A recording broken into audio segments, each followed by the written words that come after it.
southwestern Denton County in north-central Texas, northwestern Tarrant County in north-central Texas, until 9:30 p.m. Central Daylight Time. Oh, it's a flash At flood. 6:26 p.m. Central Daylight Time, Doppler radar indicated thunderstorms producing heavy rain across the warned area.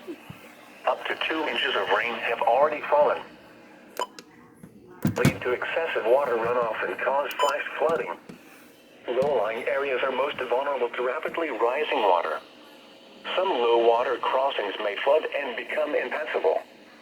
Some locations that will experience flooding include Fort Worth, Denton, Flower Mound, Keller, Corinth, Saginaw, Trophy Club, Eagle Mountain, Roanoke, Pecan Acres, Argyle, Justin, Blue Mound, Northlake, Haslett, Bartonville, Corral City, Ponder, Newark, and Westlake.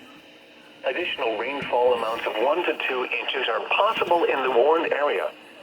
Turn around. Don't drown when encountering flooded roads. Most of flood deaths occur in vehicles.